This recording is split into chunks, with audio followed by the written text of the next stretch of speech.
별 것도 없는 사무보조년이 어디서 말대꾸야.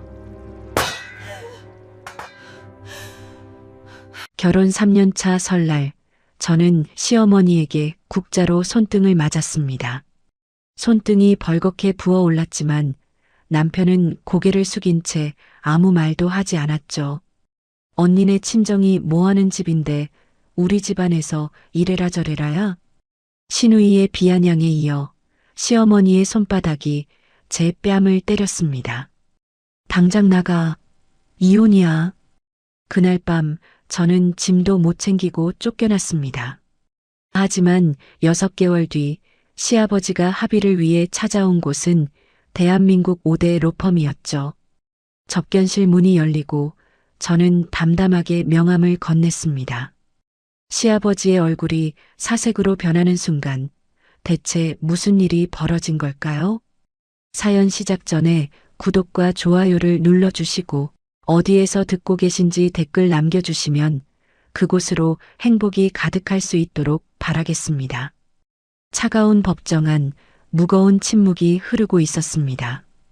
피고석에는 한 중년 남성이 앉아 있었습니다. 한때 중견기업 대표였던 그 남자는 고개를 푹 숙인 채 어깨를 떨고 있었죠. 양복은 구겨질 대로 구겨져 있었고 손은 쉴 새 없이 떨리고 있었습니다. 방청석 맨 앞줄에서는 화려하게 치장한 여자가 두 손으로 머리를 쥐어뜯고 있었습니다. 온 손가락에 번쩍이던 금반지들, 목에 걸린 굵은 목걸이가 형광등 불빛 아래서 차갑게 빛났습니다. 그 여자는 연신 흐느끼며 중얼거렸습니다. 이럴 수가 없어. 판사가 서류를 정리하며 입을 열었습니다. 피고인, 최후 진술하시겠습니까? 피고석의 남자가 비틀거리며 일어섰습니다. 한때 사람들 위에 군림하던 그 당당한 어깨는 온데간데 없었죠. 그는 울먹이는 목소리로 말했습니다. 재판장님, 한 번만 봐주십시오. 제발 딱 한 번만요.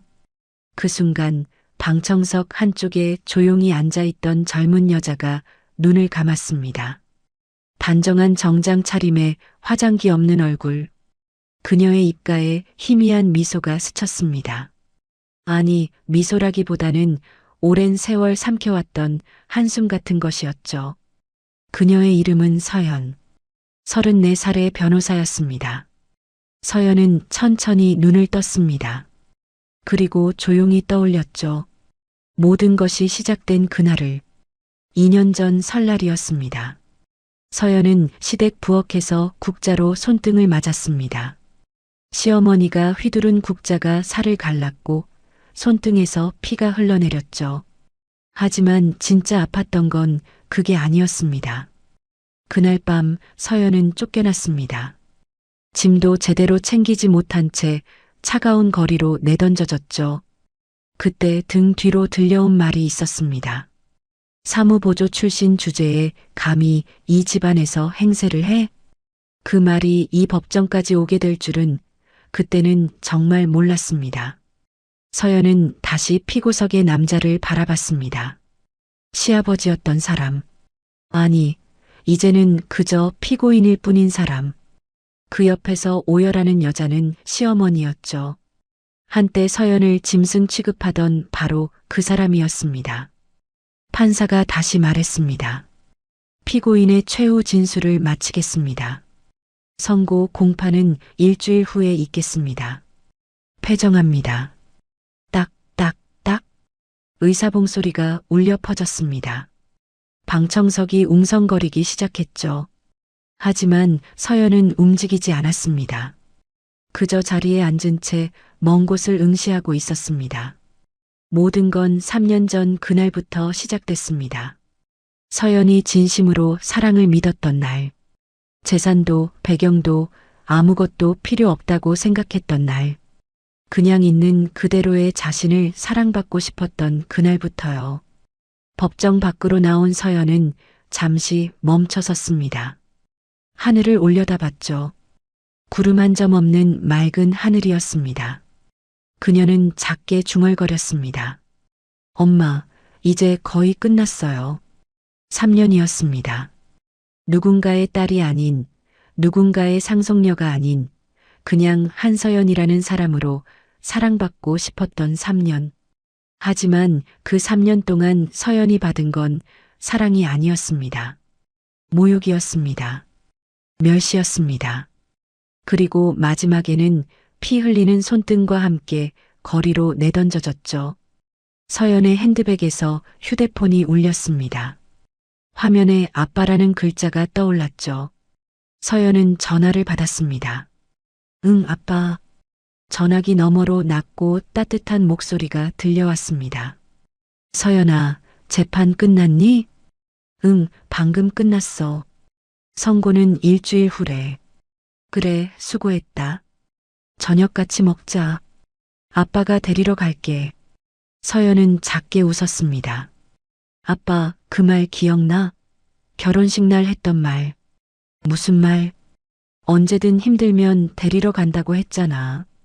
그때는 웃으면서 들었는데 전화기 너머로 잠깐 침묵이 흘렀습니다. 그리고 한정호의 목소리가 다시 들려왔죠. 서연아, 아빠가 그때 진작 데리러 갔어야 했는데 미안하다. 아니야, 아빠. 내가 버티겠다고 했잖아. 내 선택이었어. 서연은 법원 계단을 천천히 내려갔습니다. 햇살이 따뜻하게 얼굴을 비췄죠. 3년 전에는 이 햇살조차 느낄 여유가 없었습니다. 시댁 눈치 보느라, 남편 비위 맞추느라, 사랑받고 싶다는 간절함에 눈이 멀어 있었으니까요. 서연은 걸음을 멈추고 뒤를 돌아봤습니다. 법원 건물이 우뚝 서 있었죠. 저 안에서 조금 전까지 시아버지가 울먹이고 있었습니다. 시어머니가 머리를 쥐어뜯고 있었죠. 그때 서연의 귓가에 3년 전 시어머니의 목소리가 스쳐 지나갔습니다. 이게 국이야? 개밥이지. 그리고 이어진 국자의 일격. 손등에서 피가 흘러내리던 그 순간 서연은 고개를 저었습니다.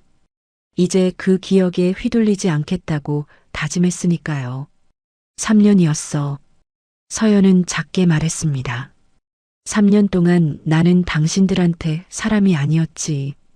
그냥 집안일 하는 하녀였고 아들 시중 드는 종이었고 돈 없는 집안에서 굴러들어온 불쌍한 것이었어. 서연은 다시 앞을 바라봤습니다. 저 멀리 검은 차량 한 대가 서 있었죠. 아버지가 보낸 차였습니다. 서연은 천천히 걸어갔습니다. 그리고 중얼거렸죠. 그런데 말이에요, 어머님. 서연의 입가에 희미한 미소가 떠올랐습니다. 제가 누군지 아세요?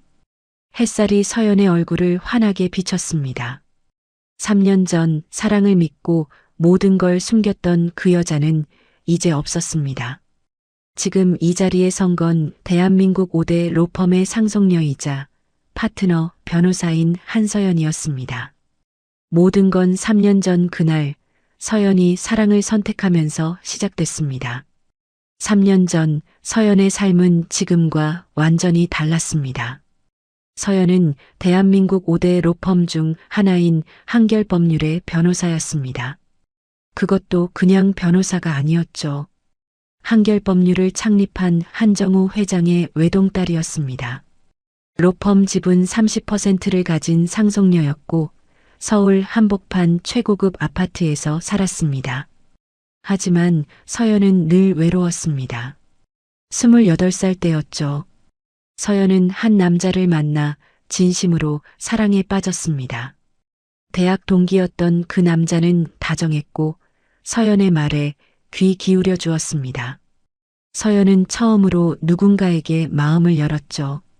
그런데 1년쯤 지났을 때 서연은 우연히 그 남자의 통화를 듣게 됐습니다. 야, 한결법률 회장 딸이야. 이거 제대로 잡으면 평생 놀고 먹는 거지. 서연은 그 자리에서 얼어붙었습니다. 다리에 힘이 풀려 주저앉았죠. 그동안의 다정함이, 관심이, 사랑이라고 믿었던 모든 것이 한순간에 무너져 내렸습니다. 그날 이후 서연은 연애를 포기했습니다. 사람을 믿는 것도 포기했죠. 누군가 다가오면 이 사람도 내 재산을 보고 오는 건 아닐까 의심부터 했습니다. 웃는 얼굴 뒤에 계산기가 돌아가는 것 같았죠. 그렇게 3년이 흘렀습니다. 서연은 31살이 됐고 여전히 혼자였습니다. 그러던 어느 날 대학 선배가 서연에게 한 남자를 소개해 줬습니다. 서연아, 이 사람 진짜 괜찮아. 중견기업 아들인데 사람이 순해. 서연은 별 기대 없이 나갔습니다. 어차피 똑같은 부류일 거라고 생각했죠. 그런데 준호는 달랐습니다. 첫 만남에서 준호는 서연에게 이렇게 말했습니다. 저는 솔직히 아버지 회사 물려받는 것보다 제가 뭔가 해보고 싶어요. 아직 뭔지는 모르겠지만요. 서연은 그 말에 마음이 움직였습니다. 화려한 말도 과시도 없었죠. 그냥 솔직한 사람이었습니다. 두 번째 만남에서 준호는 서연의 직업을 물었습니다. 서연 씨는 무슨 일 하세요? 서연은 순간 망설였습니다. 한결법률 변호사라고 말하면 또 달라질까봐 두려웠죠. 그래서 서연은 거짓말을 했습니다. 저요? 작은 법률사무소에서 사무보조해요. 준호는 고개를 끄덕이며 웃었습니다. 그래요? 법조 일이면 꼼꼼해야 할 텐데 잘 맞으시겠네요. 그게 전부였습니다. 더 캐묻지도 실망하는 기색도 없었죠. 서연은 그 순간 가슴이 뛰는 걸 느꼈습니다. 3번, 4번 만남이 이어졌습니다. 준호는 한결같았죠. 비싼 식당 대신 서연이 좋아하는 작은 국수집을 기억해줬고 바쁜 날에도 짧은 안부 문자를 보내왔습니다. 서연은 조금씩 마음을 열기 시작했습니다. 어쩌면 이 사람은 다를지도 모른다고 생각했죠. 6달이 지났을 때 준호가 서연에게 고백했습니다. 서연 씨, 저는 서연 씨가 좋아요. 뭘 하든 어디서 일하든 상관없어요. 그냥 서연 씨라서 좋아요. 서연은 그 말에 눈물이 났습니다. 진심이었죠. 적어도 그때는 진심이라고 믿었습니다. 하지만 문제가 있었습니다. 서연은 아직 자신의 정체를 숨기고 있었죠. 언제까지 숨길 수는 없었습니다. 결혼 이야기가 나오면 결국 드러날 테니까요. 서연은 아버지를 찾아갔습니다. 한정우는 서재에서 책을 읽고 있었죠. 서연이 들어오자 안경을 벗고 딸을 바라봤습니다. 서연아, 무슨 일이야? 서연은 아버지 앞에 앉았습니다. 그리고 조심스럽게 말을 꺼냈죠. 아빠, 나 결혼하고 싶은 사람이 생겼어. 한정우의 눈썹이 살짝 올라갔습니다. 그래, 누군데? 청명식품이라고 중견식품회사 아들이야. 이름은 박준호. 한정우는 잠시 생각에 잠겼습니다. 청명식품이라면 들어본 적 있었죠. 규모는 크지 않지만 탄탄한 회사였습니다. 근데 서연아, 그 사람이 내 정체를 알아? 서연은 고개를 저었습니다. 몰라. 나 작은 법률사무소 사무보조라고 했어. 한정우의 표정이 굳어졌습니다. 서연아, 그건 안 되지. 결혼하려면 솔직해야 해. 서연은 한동안 말이 없었습니다. 그러다 천천히 입을 열었죠. 아빠, 나 28대 일 기억나? 한정우의 얼굴에 그림자가 드리워졌습니다. 물론 기억했죠. 딸이 울면서 집에 돌아왔던 그날을. 그때 그 사람, 나 돈 보고 만난 거였잖아. 아빠 회사, 아빠 재산 보고. 서연의 목소리가 떨리기 시작했습니다. 아빠, 나 이번엔 진짜 사랑받고 싶어. 한정우 회장 딸로서가 아니라 그냥 한서연으로서 있는 그대로의 나를 봐주는 사람한테 사랑받고 싶어. 한정우는 한참 동안 딸을 바라봤습니다. 서연의 눈가에 눈물이 맺혀 있었죠. 한정우의 마음이 흔들렸습니다. 서연아, 그러다 상처받으면 어떡해. 괜찮아, 아빠. 이번엔 내가 선택한 거니까. 상처받아도 후회 안 해. 한정우는 긴 한숨을 내쉬었습니다. 그리고 천천히 고개를 끄덕였죠. 알았다. 내가 그렇게까지 원하면 아빠가 도와줄게. 서연의 얼굴에 환한 미소가 번졌습니다. 고마워, 아빠. 그렇게 결혼 준비가 시작됐습니다. 결혼식은 해외에서 작은 스몰 웨딩으로 진행됐습니다. 시댁 식구들에게는 친정아버지가 작은 무역업을 한다고만 알렸죠. 한정우는 평범한 중년 사업가로 행세했습니다. 결혼식 당일 한정우는 딸의 손을 잡고 버질로드를 걸었습니다. 서연은 하얀 드레스를 입고 환하게 웃고 있었죠. 준호에게 서연의 손을 건네는 순간 한정우가 딸의 귀에 속삭였습니다. 서연아, 언제든 힘들면 아빠한테 연락해. 아빠가 데리러 갈게. 서연은 빙그레 웃으며 대답했습니다. 걱정 마, 아빠. 나 행복할 거야. 한정우는 씁쓸하게 웃었습니다. 사위가 될 남자를 바라봤죠. 제발 이 아이를 아프게 하지 말라는 마음을 담아서요. 하지만 한정우는 몰랐습니다. 3년 후 정말로 딸을 데리러 가게 될 줄은. 결혼식이 끝나고 서연은 새 삶을 시작했습니다. 한결법률 변호사직은 휴직 처리했죠. 작은 법률사무소에서 파트타임 사무보조로 일하기 시작했습니다. 모든 게 완벽해 보였습니다. 서연은 매일 아침 남편의 출근을 배웅했고 저녁에는 따뜻한 밥상을 차렸죠. 평범하지만 소중한 일상이었습니다. 서연은 행복했습니다. 적어도 첫 번째 명절이 오기 전까지는요. 결혼 첫 해 설날이 다가왔습니다. 서연은 일주일 전부터 요리 연습을 시작했습니다. 유튜브로 명절 음식 만드는 법을 찾아보고 마트에서 좋은 재료를 골랐죠. 갈비찜, 잡채, 동그랑땡, 나물 5가지. 처음 해보는 것들이었지만 서연은 최선을 다했습니다. 설날 새벽 서연은 5시에 일어났습니다. 시댁에 도착해서 부엌에 들어갔죠. 시어머니는 거실 소파에 앉아 TV를 보고 있었습니다. 어머님, 새해 복 많이 받으세요. 서연이 공손하게 인사했습니다. 시어머니 최순자는 고개만 살짝 끄덕였죠. 눈은 여전히 TV에 고정되어 있었습니다. 서연은 부엌으로 들어가 앞치마를 둘렀습니다. 준비해온 재료들을 꺼내놓고 요리를 시작했죠. 갈비찜 양념을 만들고 나물을 무치고 전을 부쳤습니다. 손이 쉴 틈이 없었습니다. 2시간쯤 지났을까요? 시누이 수진이 늦잠을 자고 내려왔습니다. 잠옷차림에 부스스한 머리. 부엌을 슬쩍 들여다보더니 코웃음을 쳤죠. 언니 새벽부터 뭐해요? 우리 엄마가 시켰어요? 서연은 웃으며 대답했습니다. 아니, 그냥 내가 하고 싶어서.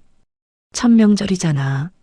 수지는 대답 없이 냉장고를 열어 음료수를 꺼냈습니다. 그리고 거실로 가버렸죠.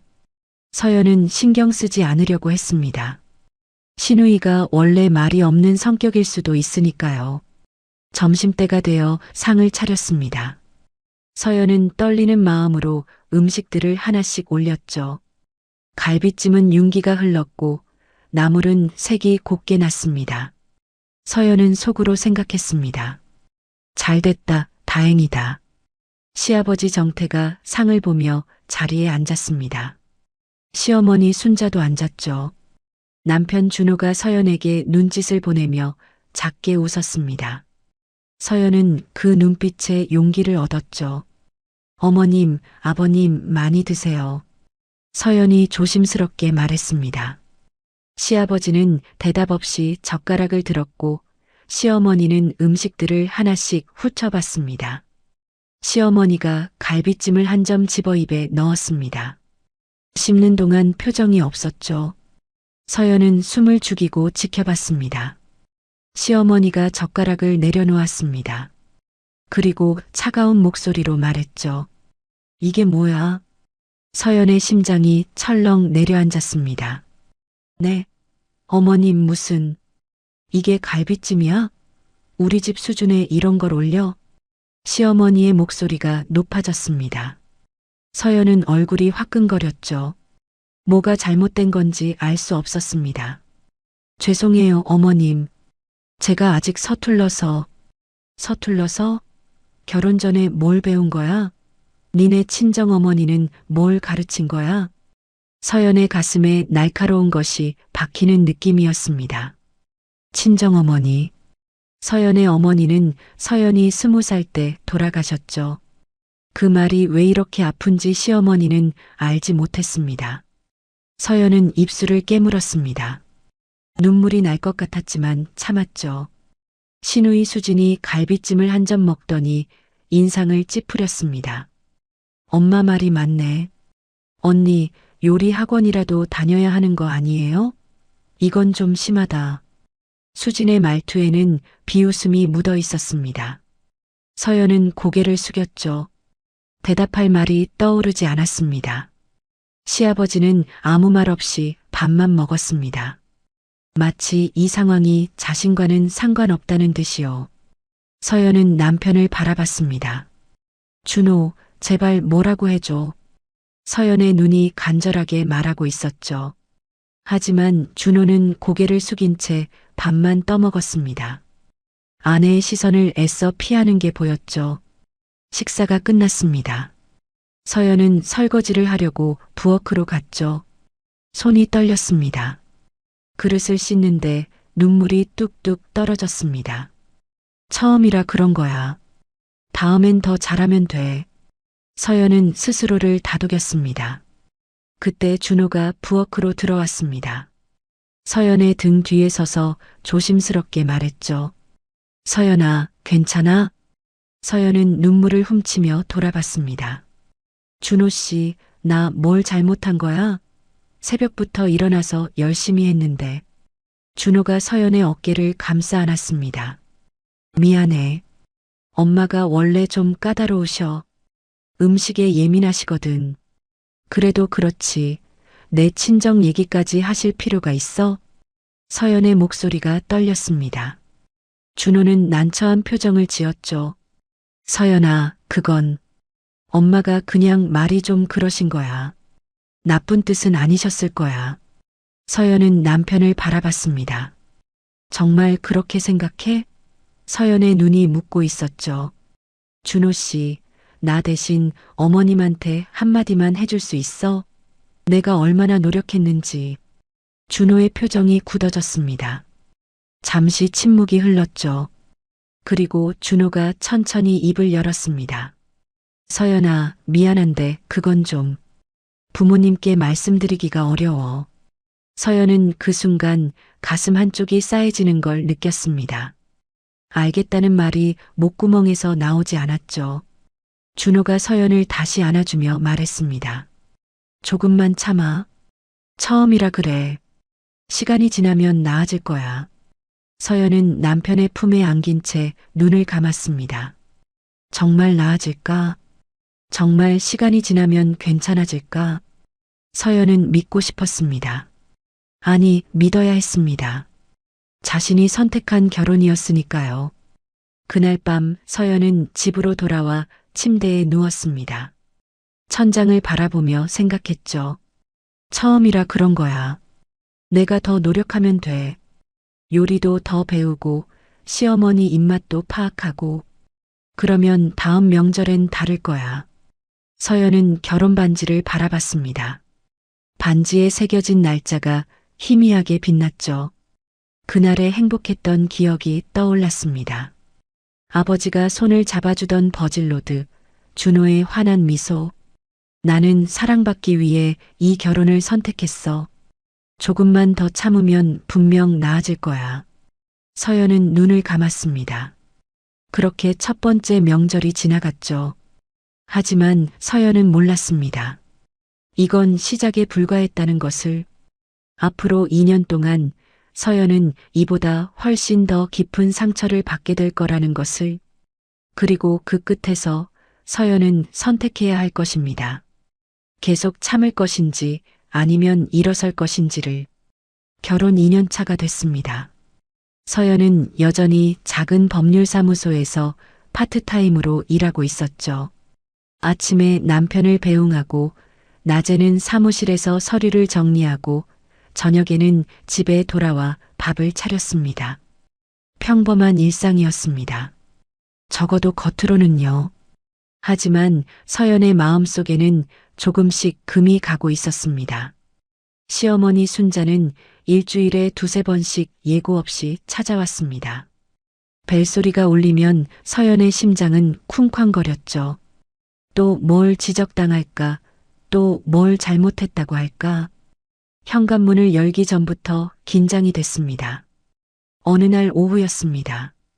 시어머니가 갑자기 찾아왔죠. 서연은 마침 청소를 마친 참이었습니다. 어머님, 어서 오세요. 서연이 인사했습니다. 시어머니는 대답 없이 집 안으로 들어왔죠. 그리고 거실을 둘러보기 시작했습니다. 마치 호텔 점검하듯이 구석구석을요. 시어머니가 창틀을 손가락으로 훑쳤습니다. 그리고 손가락 끝을 들여다봤죠. 여기 먼지 있네. 서연은 얼굴이 화끈거렸습니다. 죄송해요, 어머님. 제가 놓쳤나 봐요. 놓치다니. 눈이 있으면 보이잖아. 네 친정이 뭐하는 집이길래 이렇게 못 배웠어? 또 친정 이야기였습니다. 서연은 입술을 깨물었죠. 대답할 말이 없었습니다. 아니, 대답해봤자 소용없다는 걸 알고 있었습니다. 시어머니는 부엌으로 가더니 냉장고를 열었습니다. 반찬통들을 하나씩 꺼내 뚜껑을 열어봤죠. 이게 뭐야? 반찬이 이것밖에 없어? 우리 준호가 뭘 먹고 다니는 거야? 내일 장 보려고 했어요, 어머님. 내일? 오늘 저녁은 뭘 먹이게? 라면이라도 끓여 먹이려고? 서연은 고개를 숙였습니다. 변명해봤자 더 혼날 것 같았죠. 그냥 조용히 듣고 있는 게 나았습니다. 시어머니는 1시간쯤 있다가 돌아갔습니다. 서연은 현관문이 닫히자마자 그 자리에 주저앉았죠. 다리에 힘이 풀렸습니다. 이런 일이 점점 잦아졌습니다. 시어머니는 찾아올 때마다 뭔가를 지적했죠. 청소가 덜 됐다, 빨래가 늦다, 옷을 왜 이렇게 입느냐. 서연이 뭘 해도 마음에 들지 않는 것 같았습니다. 시누이 수진도 마찬가지였습니다. 어느 날 수진이 집에 놀러 왔죠. 손에는 커다란 쇼핑백이 들려 있었습니다. 수진은 소파에 털썩 앉더니 쇼핑백에서 가방을 꺼냈습니다. 명품 브랜드 로고가 번쩍였죠. 언니, 이거 봐요. 어제 산 건데 예쁘지 않아요? 서연은 억지로 미소를 지었습니다. 응, 예쁘다. 이거 얼마인지 알아요? 500만 원이야. 아빠가 사줬어. 수지는 가방을 이리저리 돌려보며 자랑했습니다. 그러다 문득 서연을 바라봤죠. 근데 언니는 요즘 뭐 산 거 없어요? 가방이든 옷이든. 서연은 고개를 저었습니다. 나는 뭐 별로 필요한 게 없어서. 수진이 피식 웃었습니다. 필요 없는 게 아니라 못 사는 거 아니에요? 사무보조 월급이 얼마나 된다고. 서연의 얼굴이 굳어졌습니다.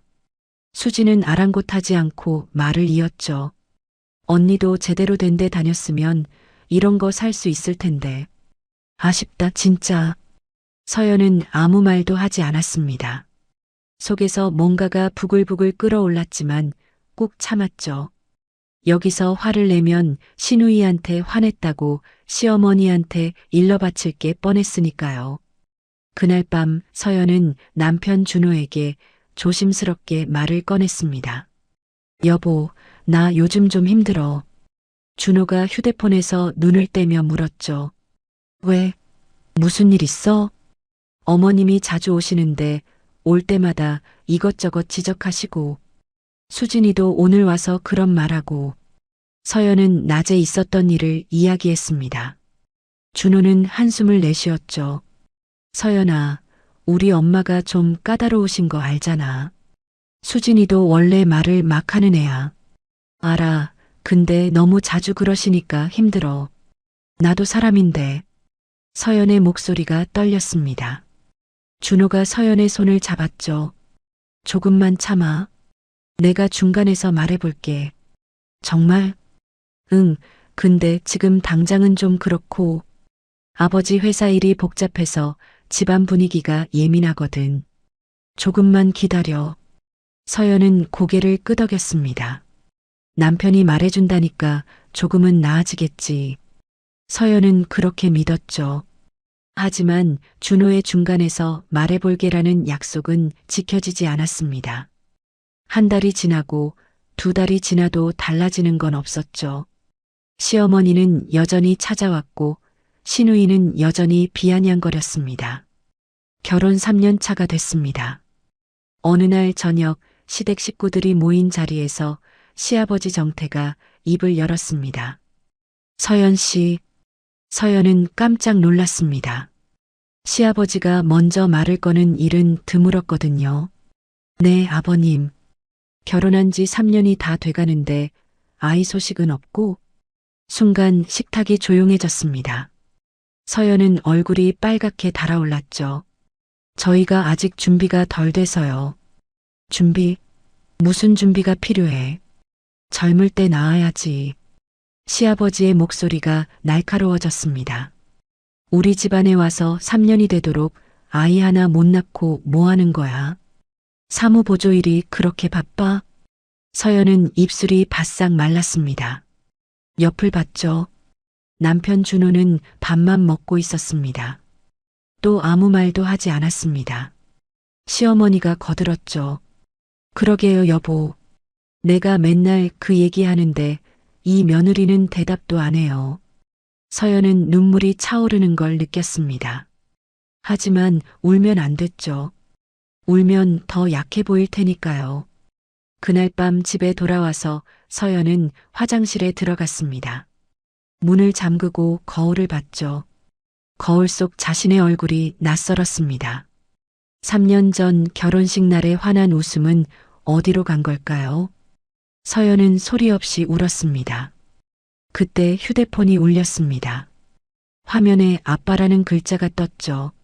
서연은 급히 눈물을 닦고 전화를 받았습니다. 여보세요? 서연아, 아빠야. 밥은 먹었어? 아버지의 따뜻한 목소리가 들려왔습니다. 서연의 눈에 다시 눈물이 고였죠. 하지만 서연은 애써 밝은 목소리를 냈습니다. 응, 먹었어. 아빠는? 아빠도 먹었지. 서연아, 요즘 어때? 힘든 거 없어? 서연은 잠시 망설였습니다. 아버지에게 솔직히 말할까? 시댁에서 이런 일이 있다고, 너무 힘들다고. 하지만 서연은 입을 열 수 없었죠. 말하면 아버지가 당장 달려올 것 같았습니다. 그리고 모든 게 드러날 테죠. 서연이 거짓말을 하고 결혼했다는 것, 사랑받고 싶어서 정체를 숨겼다는 것. 그렇게 되면 이 결혼은 끝날지도 몰랐습니다. 서연은 아직 포기하고 싶지 않았습니다. 아니, 괜찮아. 아빠, 잘 지내고 있어. 정말? 목소리가 좀 가라앉은 것 같은데. 아, 오늘 좀 피곤해서 그래. 걱정 마. 전화를 끊고 서연은 한참을 그 자리에 서 있었습니다. 아버지에게 거짓말을 했다는 죄책감이 밀려왔죠. 밤이 깊어졌습니다. 준호는 이미 잠들어 있었죠. 서연은 거실로 나와 소파에 앉았습니다. 불을 켜지 않은 어두운 거실에서 서연은 왼손을 내려다봤습니다. 결혼 반지가 희미하게 빛나고 있었죠. 서연은 반지를 만지작거리며 중얼거렸습니다. 내가 선택한 거니까. 3년 전 서연은 사랑을 선택했습니다. 재산도 배경도 다 숨기고 그냥 한서연이라는 사람으로 사랑받고 싶었죠. 그래서 이 결혼을 했습니다. 조금만 더 참으면 나아지겠지. 서연은 스스로에게 말했습니다. 지금은 힘들지만 시간이 지나면 달라질 거라고. 시어머니도 마음을 열어줄 거라고.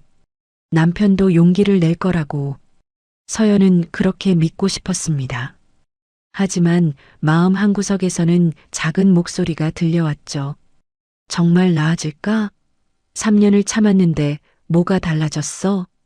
서연은 그 목소리를 애써 무시했습니다. 눈을 감고 깊이 숨을 들이쉬었죠.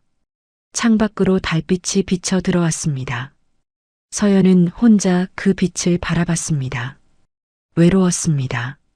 이 집에서, 이 결혼 생활에서 서연은 점점 혼자가 되어가고 있었죠. 그래도 서연은 포기하지 않았습니다. 아직은요. 다가오는 설날이 모든 것을 바꿔놓을 줄은 그때는 몰랐습니다.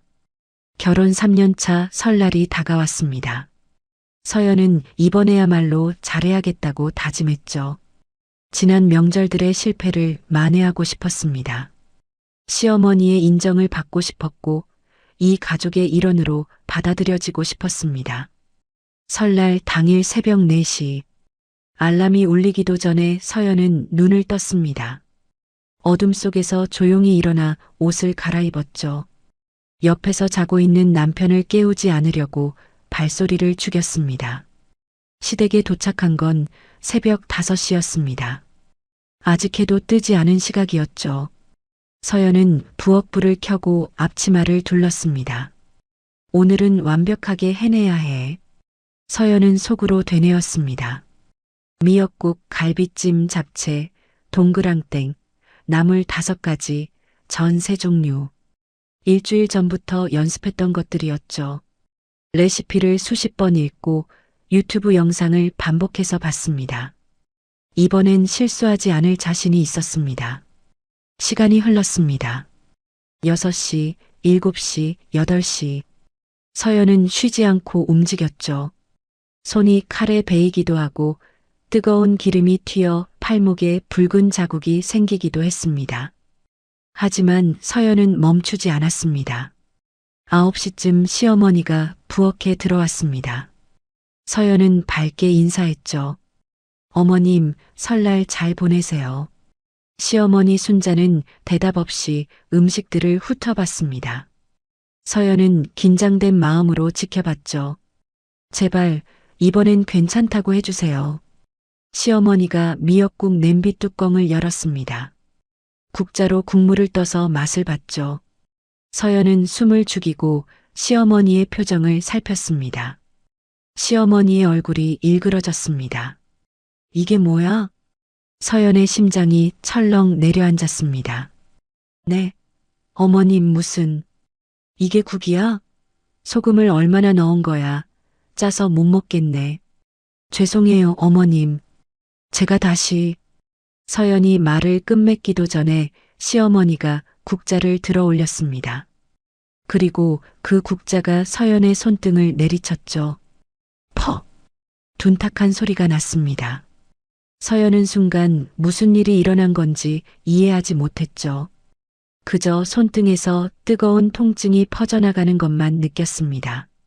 서연이 손등을 내려다봤습니다. 피부가 찢어져 피가 흘러나오고 있었죠. 빨간 피가 손등을 타고 흘러내렸습니다. 어머님, 서연의 목소리가 떨렸습니다.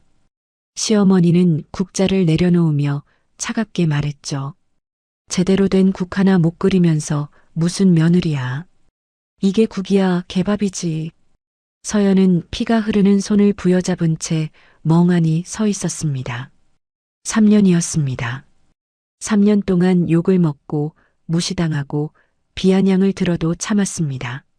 하지만 이건 너무했습니다. 서연의 입에서 처음으로 반박이 나왔습니다. 어머님, 이건 너무하신 거 아니에요? 시어머니의 눈이 커졌습니다.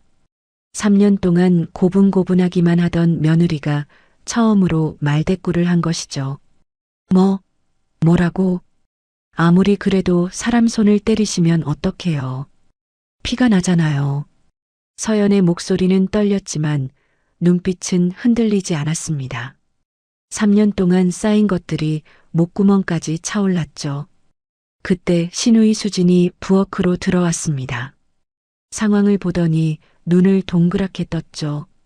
엄마, 무슨 일이야? 시어머니가 화난 목소리로 말했습니다. 이것 좀 봐. 며느리가 말대꾸를 해. 수진이 서연을 위아래로 훑어봤습니다.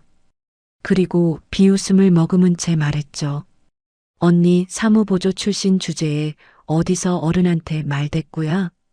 서연은 수진을 바라봤습니다. 3년 동안 들어온 그 말, 사무보조. 그 단어가 서연의 가슴에 비수처럼 박혔죠. 수진이 말을 이었습니다. 솔직히 말해서 언니네 친정이 뭔데? 그 조그만 무역업 하나 가지고 우리 집안에서 이렇게 행세하는 거야? 서연은 입술을 깨물었습니다. 손등에서 흐르는 피보다 가슴이 더 아팠죠. 이 사람들은 처음부터 자신을 사람으로 본 적이 없었습니다. 그냥 아들 시중드는 존재, 집안일 하는 사람, 돈 없는 집에서 굴러들어온 불쌍한 것. 그게 전부였죠. 그때 시아버지 정태가 부엌으로 들어왔습니다. 소란스러운 소리에 나온 것 같았죠. 시아버지는 상황을 보더니 한숨을 쉬었습니다. 또 무슨 일이야? 시어머니가 울먹이며 말했습니다. 여보, 이것 좀 봐요. 며느리가 나한테 대들어요. 시아버지가 서연을 차갑게 바라봤습니다.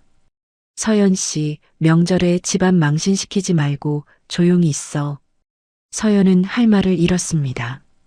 피 흘리는 건 자신인데 잘못한 건 자신이 됐죠. 서연은 남편을 찾았습니다. 준호는 부엌 입구에 서 있었죠. 언제부터 있었는지 모르겠지만 분명 상황을 다 봤을 것입니다. 준호 씨, 서연이 남편을 불렀습니다. 목소리가 갈라졌죠. 준호 씨, 나 손에서 피나. 어머니가 국자로 때렸어. 준호는 아무 말도 하지 않았습니다. 고개를 숙인 채 바닥만 보고 있었죠. 준호 씨, 할 말 없어?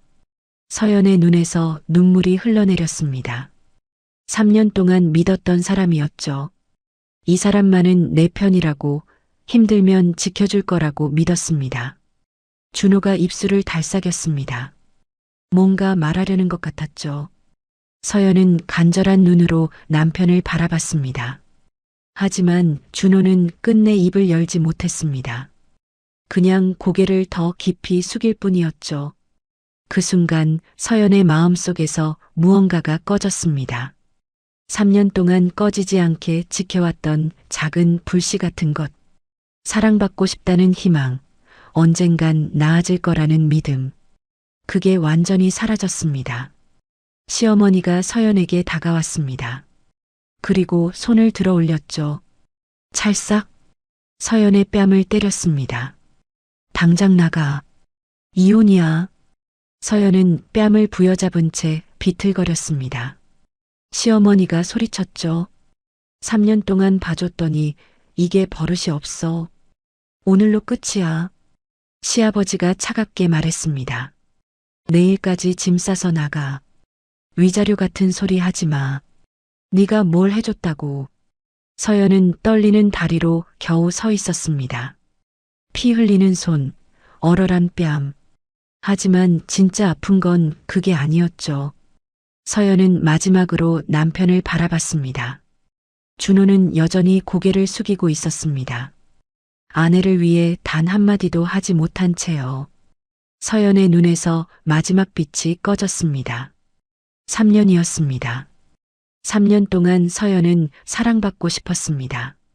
재산도, 배경도, 아버지의 이름도 다 숨기고 그냥 한서연으로서 사랑받고 싶었죠. 하지만 이 사람들은 처음부터 서연을 사람으로 보지 않았습니다. 직업으로, 친정 재산으로, 쓸모로만 판단했죠. 서연이 아무리 노력해도 달라지지 않았습니다. 앞으로도 달라지지 않을 것입니다. 서연은 앞치마를 풀었습니다. 천천히 접어서 조리대 위에 올려놓았죠. 손등에서는 여전히 피가 흐르고 있었습니다. 알겠습니다.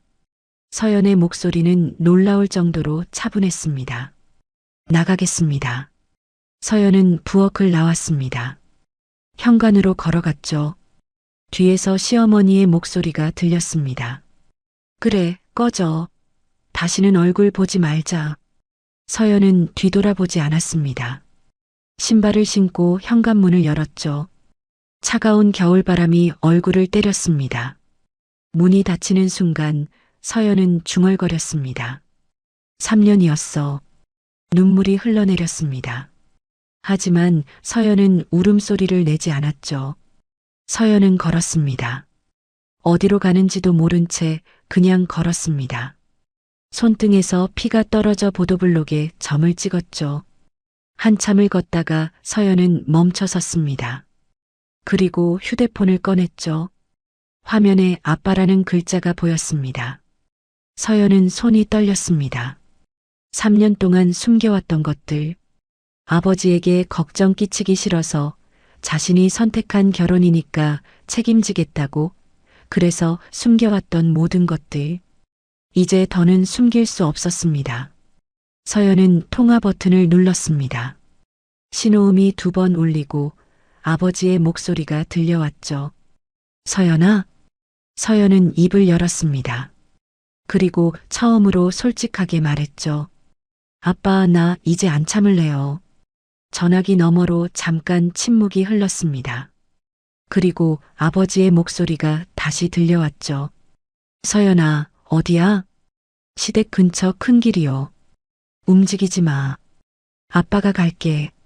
전화가 끊어졌습니다. 서연은 휴대폰을 내리고 하늘을 올려다봤죠. 차가운 겨울 밤하늘에 별이 빛나고 있었습니다. 서연은 중얼거렸습니다. 엄마, 나 이제 그만 참으려고요. 바람이 불었습니다. 서연의 눈물을 말려주듯이요. 서연은 알고 있었습니다. 오늘 밤 모든 게 바뀔 거라는 것을. 설날 밤 차가운 바람이 불고 있었습니다. 서연은 큰 길가에 서서 하늘을 올려다보고 있었죠. 손등에서는 아직도 피가 흘러내리고 있었습니다.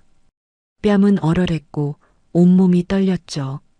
하지만 이상하게도 마음은 고요했습니다. 3년이었습니다. 3년 동안 서연은 참았습니다. 욕을 먹어도 무시당해도 비아냥을 들어도 참았죠.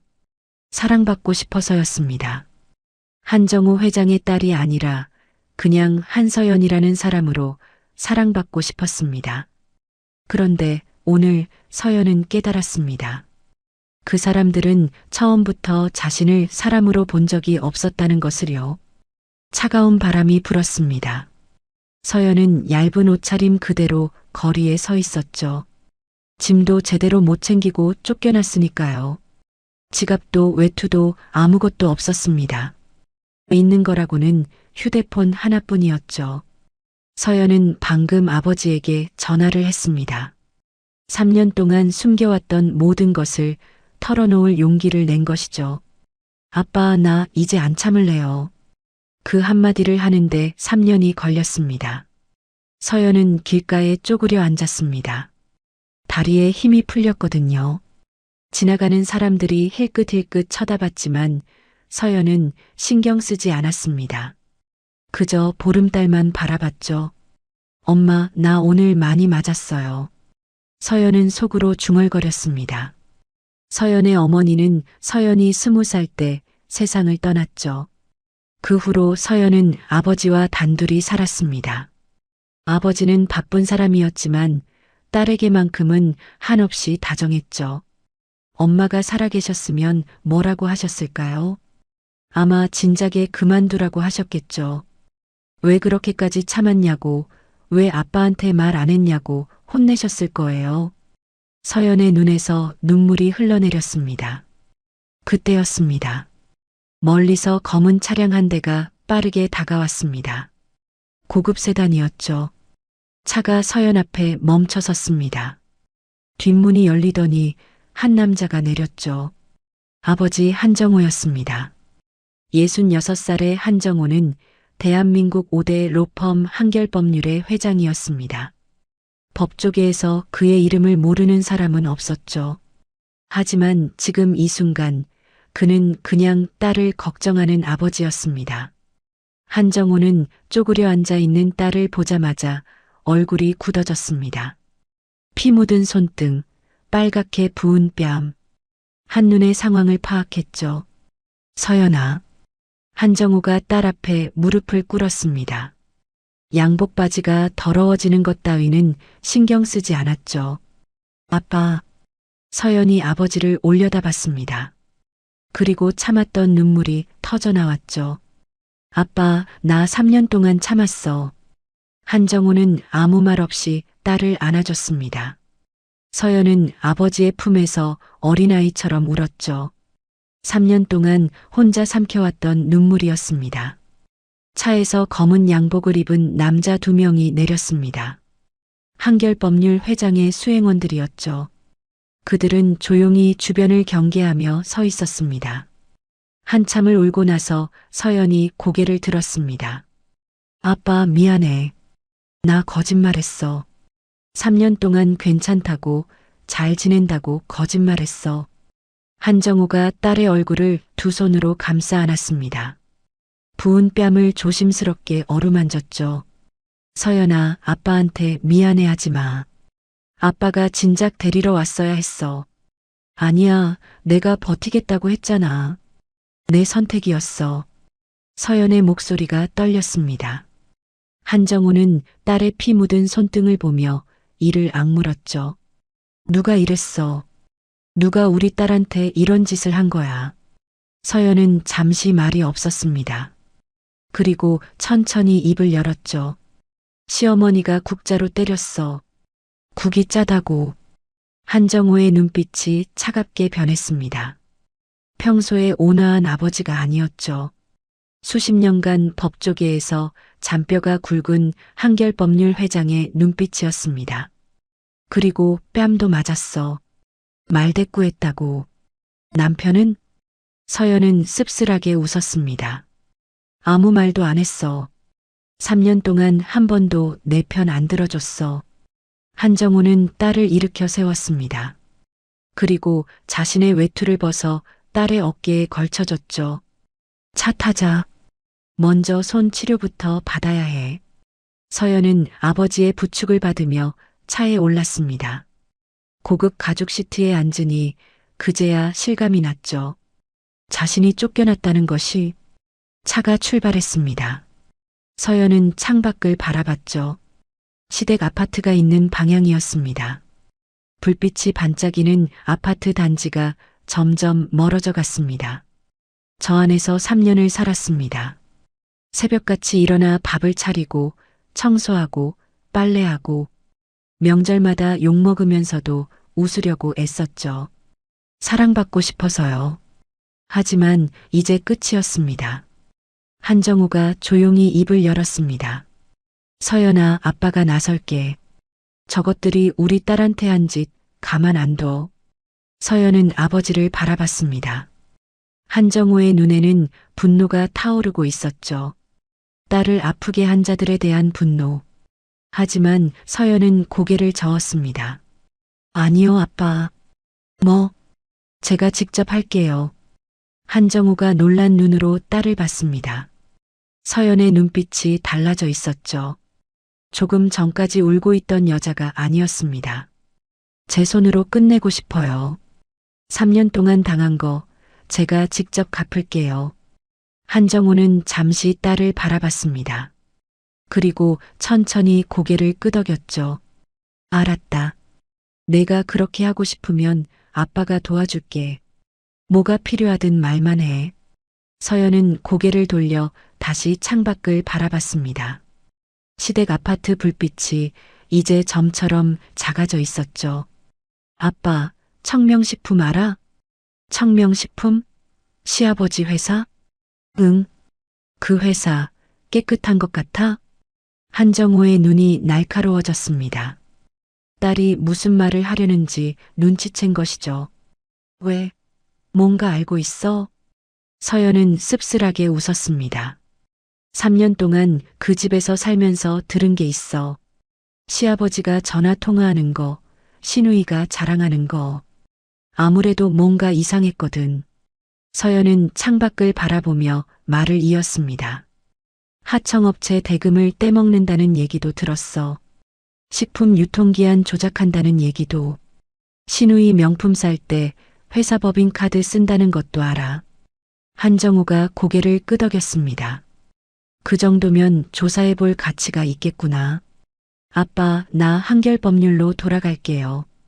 서연이 아버지를 똑바로 바라봤습니다. 변호사 자격 아직 있잖아. 휴직만 했지 포기한 거 아니니까. 다시 일할게요.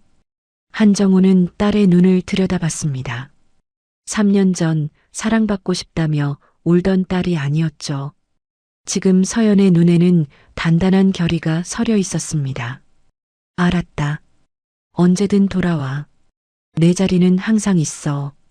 서연은 다시 창밖을 바라봤습니다. 어느새 시댁 아파트는 보이지 않았죠. 대신 서울의 야경이 펼쳐져 있었습니다. 서연은 작게 중얼거렸습니다. 시어머니, 그날 국자로 제 손등을 때리셨죠. 서연의 목소리는 차분했지만 그 안에는 3년간의 한이 담겨 있었습니다. 그 국자가 얼마나 비싼 건지 이제 알려드릴게요. 한정우는 딸의 옆모습을 바라봤습니다. 아내를 닮은 딸이었죠.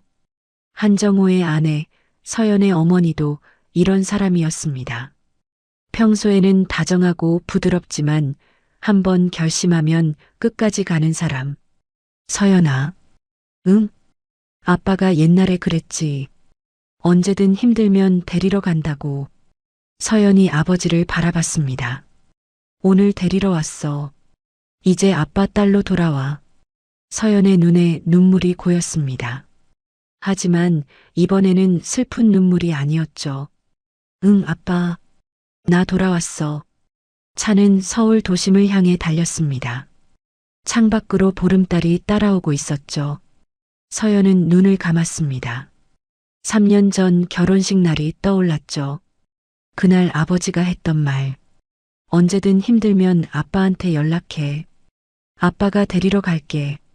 그때는 웃으면서 들었습니다. 설마 그런 일이 있겠어 하고요. 하지만 아버지는 진심이었죠. 그리고 오늘 정말로 데리러 왔습니다. 서연은 눈을 떴습니다. 그리고 앞을 바라봤죠. 이제 시작이었습니다. 3년 동안 숨겨왔던 한서연이 아니라 한결법률 회장의 딸이자 변호사인 한서연으로서 더 이상 숨지 않을 것입니다. 그리고 저 사람들에게 보여줄 것입니다. 자신들이 3년 동안 얼마나 큰 실수를 해왔는지. 차가 한결법률 건물 앞에 멈췄습니다. 높은 빌딩이 밤하늘을 찌를 듯 서 있었죠. 서연은 차에서 내렸습니다. 그리고 건물을 올려다봤습니다. 다시 왔어. 서연의 입가에 미소가 떠올랐습니다. 3년 만의 미소였죠. 이제 진짜가 시작될 것입니다. 그날 밤 이후 서연은 완전히 다른 사람이 됐습니다. 설날 다음 날 서연은 한결법률에 출근했습니다. 3년 만이었죠. 로펌 직원들은 회장의 딸이 돌아왔다는 소식에 술렁거렸습니다. 하지만 서연은 아무렇지 않은 표정으로 자신의 사무실에 들어갔죠. 책상 위에는 먼지가 쌓여 있었습니다. 3년 동안 아무도 손대지 않은 것이죠. 서연은 창문을 열고 환기를 시켰습니다. 그리고 책상에 앉아 컴퓨터를 켰죠. 손등에는 아직 반창고가 붙어 있었습니다. 국자에 맞은 상처였죠. 서연은 그 상처를 바라봤습니다. 아물 때까지 잊지 않을 생각이었습니다. 무엇 때문에 이 자리로 돌아왔는지. 서연은 검색창에 청명식품이라고 입력했습니다. 그렇게 6달간의 준비가 시작됐습니다. 한결법률은 대한민국 5대 로펌 중 하나였습니다. 변호사만 200명이 넘었고 기업 소송과 형사 사건에서 최고의 승률을 자랑했죠. 그리고 그 로펌에는 별도의 조사팀이 있었습니다. 기업 비리나 불법 행위를 파헤치는 전문가들이었죠. 서연은 아버지 한정호에게 요청했습니다. 아빠, 조사팀 좀 써도 돼? 한정호는 망설임 없이 고개를 끄덕였죠. 마음대로 해. 필요한 거 있으면 다 지원해 줄게. 서연은 조사팀장을 불러 청명식품에 대한 조사를 지시했습니다. 3년 동안 시댁에서 들었던 이야기들을 하나하나 풀어놓았죠. 하청업체 대금을 제때 안 준다는 얘기를 들었어요. 그리고 식품 유통기한을 조작한다는 말도요. 신우이가 명품 살 때 회사 법인카드를 쓴다는 것도 알아요. 조사팀장은 메모를 하며 고개를 끄덕였습니다. 알겠습니다. 파헤쳐 보겠습니다. 그로부터 2달 후 첫 번째 보고서가 올라왔습니다. 서연은 보고서를 펼쳤습니다. 그리고 한 장 한 장 넘기며 눈이 점점 커졌죠. 하청업체 대금 체불. 청명식품은 지난 10년간 협력업체들에게 납품 대금을 상습적으로 늦게 지급했습니다. 평균 지연 기간이 6개월이었죠. 어떤 업체는 1년 넘게 돈을 못 받은 곳도 있었습니다. 서연은 이를 악물었습니다. 보고서를 더 넘겼습니다. 식품위생법 위반. 청명식품은 유통기한이 임박한 제품의 라벨을 교체해 다시 출하했습니다. 원산지도 허위로 표기했죠. 중국산 재료를 국내산으로 둔갑시킨 것입니다. 서연의 손이 떨렸습니다. 시아버지가 운영하는 회사가 이 정도일 줄은 몰랐죠. 다음 장을 넘겼습니다. 리베이트 수수. 청명식품은 대형마트에 납품하면서 담당자들에게 뒷돈을 줬습니다. 납품 단가를 높게 책정하고 그 차액을 나눠 가진 것이죠. 그리고 마지막. 횡령. 박수진, 그러니까 신우이가 구입한 명품 가방과 옷, 해외여행 경비가 모두 회사 법인카드로 결제됐습니다. 지난 5년간 총액이 3억 원이 넘었죠. 서연은 보고서를 덮었습니다. 그리고 창밖을 바라봤죠. 3년 동안 그 집에서 살았습니다. 시어머니에게 욕을 먹고 신우이에게 비아냥을 듣고 시아버지에게 무시당하면서요. 그 사람들은 서연을 돈 없는 집에서 굴러들어온 불쌍한 며느리 취급했죠. 하지만 실상은 이랬습니다. 하청업체 돈을 떼먹고 소비자를 속이고 회사 돈으로 명품을 사는 사람들. 그런 사람들이 서연을 깔본 것입니다. 서연은 피식 웃었습니다. 시아버지, 직원들 월급은 떼먹으면서 그 돈으로 신우이 명품 사주셨군요. 서연의 목소리는 차가웠습니다. 그 무렵 시댁에서는 전혀 다른 일상이 펼쳐지고 있었습니다. 시어머니 순자는 지인들을 모아 호텔 레스토랑에서 점심을 먹고 있었죠. 화려한 옷차림에 손가락마다 반지가 반짝였습니다. 순자 씨, 며느리는 잘 있어요? 한 지인이 물었습니다. 순자는 손을 휘휘 저었죠. 에이, 그 며느리 내보냈어요. 내보냈다니? 왜요? 순자는 한숨을 쉬며 말했습니다. 수준이 안 맞아서요. 사무보조 출신인데 뭘 알겠어요. 우리 집안하고 안 어울렸어. 지인들이 고개를 끄덕였죠. 그래도 3년이나 참았네요. 내가 봐줄 만큼 봐줬죠. 근데 명절에 하는 짓거리가 어찌나 못났던지. 국도 제대로 못 끓이면서 말대꾸는 또 어찌나 하던지. 순자는 커피를 홀짝이며 말을 이었습니다. 우리 준호가 이번엔 제대로 된 집안 딸을 만나야 해요. 변호사나 의사 딸이면 좋겠어요. 지인들이 맞장구를 쳤죠. 그래요. 순자 씨 집안이면 그 정도는 돼야죠. 순자는 흐뭇하게 웃었습니다. 자신이 무슨 실수를 했는지 전혀 모른 채요. 한편 서연은 다음 단계를 준비하고 있었습니다. 조사 결과를 바탕으로 서연은 피해자들을 찾기 시작했죠. 청명식품에 대금을 떼인 하청업체들이었습니다. 첫 번째로 찾아간 곳은 경기도의 작은 포장재 회사였습니다. 사장은 50대 중반의 남자였죠. 서연이 명함을 건네자 사장은 눈이 휘둥그레졌습니다. 한결법률이요? 이런 큰 로펌에서 왜 저희 같은 작은 회사에? 서연은 차분하게 말했습니다. 청명식품에 납품하셨죠? 대금 제때 받으셨어요? 사장의 얼굴이 일그러졌습니다. 받긴요. 8개월째 못 받고 있어요. 항의하면 거래 끊겠다고 협박하고 우리 같은 작은 업체가 뭘 어쩌겠어요. 서연은 고개를 끄덕였습니다. 저희가 법률 대리를 맡아드릴 수 있어요. 비용은 신경 쓰지 마세요. 사장이 놀란 눈으로 서연을 봤죠. 정말요? 근데 왜 저희를 도와주시는 거예요? 서연은 잠시 말이 없었습니다. 그리고 조용히 대답했죠. 저도 그 회사 때문에 당한 게 있어서요. 같은 방식으로 서연은 12개 업체를 찾아다녔습니다. 모두 청명식품에 피해를 입은 곳들이었죠. 대금 체불, 부당한 단가이나 갑질, 피해 사례는 끝이 없었습니다. 서연은 그들의 법률 대리인이 됐습니다. 넉 달이 더 지났습니다.